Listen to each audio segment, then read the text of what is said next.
ইদানিং দেখছি দেশের ফিচার ফোন কোম্পানিগুলো স্মার্টফোনের আদলে ফিচার ফোন তৈরিতে ব্যস্ত। তারই ধারাবাহিকতায় ভিমেক্স নিয়ে এলো স্যামসাং জেড ফ্লিপের আদলে তৈরি ভিমেক্স ফ্লিপ ফোন। ডিভাইসটির পুরো নাম ভিমেক্স V18 ফ্লিপ ফোন। ভিডিওটি শুরু করার আগে বলে নিই, যারা এখনও আমাদের চ্যানেলটি সাবস্ক্রাইব করেননি তাদেরকে সাবস্ক্রাইব করার জন্য অনুরোধ রইল। আর আমাদের ভিডিও ভালো লাগলে অবশ্যই লাইক এবং শেয়ার করতে ভুলবেন না।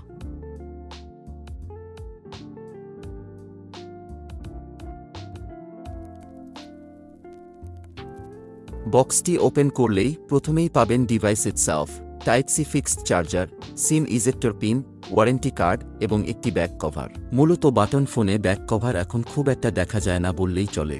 এই ডিভাইসে ব্যাক কভারটি প্রোভাইড করার জন্য ভিমেক্স অথরিটিকে অসংখ্য ধন্যবাদ। ব্যাক কভারটি ডিভাইসটিকে প্রোটেক্ট করতে এবং স্ক্র্যাচ থেকে ডিভাইসটিকে বাঁচাতে সহায়তা করবে। প্রথমেই আসি ডিভাইসটির ডিজাইনের দিকে। এক কথায় বলতে গেলে ডিভাইসটির আউটলুক দেখতে যেন আইফোন এবং স্যামসাং জেড ফ্লিপ ফোনের মিশ্রণ। মেকানিজম ফ্লিপ ফোনের মতো হলেও বডি দেখতে অনেকটা আইফোনের মতো। এছাড়া ডিভাইসটির ক্যামেরা মডিউলটিও দেখতে যেন আইফোন। সব মিলিয়ে ডিজাইন সবারই পছন্দ হবে এবং ফিচার ফোন হিসেবে এই ডিভাইসটি অনেকের পছন্দের তালিকায় থাকবে। ডিভাইসটির রেয়ার পোর্শনটি পলিকার্বনেটের তৈরি এবং রেয়ার পোর্শনে ক্যামেরার পাশে 3টি নোটিফিকেশন ইন্ডিকেটর থাকছে।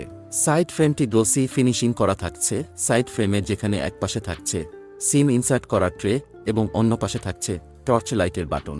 নিচে থাকছে type C charging port, earphone port এবং স্পিকার গ্রিল।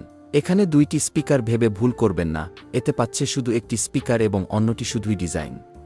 ফিচার হিসেবে ডিভাইসটিতে পাচ্ছেন 2.4 ইঞ্চির ভিজিএ ডিসপ্লে, 3000 মিলিঅ্যাম্পিয়ারের inbuilt battery, type C charging port, একই সাথে ডুয়াল সিম এবং মেমোরি ব্যবহারের সুবিধা। ডিভাইসটিতে হোয়াটসঅ্যাপ, ফেসবুক সহ কিছু ফিচার থাকলেও সেসব ইউজ করা যাচ্ছিল না।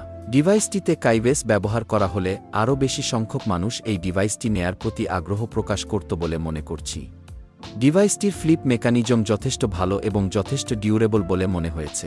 এছাড়া চার্জিং পোর্ট হিসেবে টাইপ সি নির্বাচন করাটিও ভালো দিক বলে মনে হয়েছে আমার কাছে। রেয়ার পোর্শনের পলিকার্বনেট অংশটিও খুবই প্রিমিয়াম। এর 3000 মিলিঅ্যাম্পিয়ারের ব্যাটারিতে প্রায় 3 দিনের মতো ব্যাটারি ব্যাকআপ পাওয়া যাচ্ছিল। ডিভাইসটি বর্তমান বাজার মূল্য 2299 টাকা, তবে মার্কেট টু মার্কেট এই দামের কিছুটা ভিন্নতা থাকতে পারে। এই ছিল ডিভাইসটি নিয়ে খুঁটিনাটি সব তথ্য। যদি কিছু মিস করে থাকি তাহলে অবশ্যই কমেন্ট করে জানাবেন, আর আমাদের ভিডিও ভাল লাগলে লাইক করবেন এবং সাবস্ক্রাইব বাটনটি চেপে দিতে মোটেও কার্পণ্য করবেন না। আজ এ পর্যন্তই, আবার কথা হবে অন্য কোনো ডিভাইস নিয়ে। সে পর্যন্ত ভাল থাকবেন।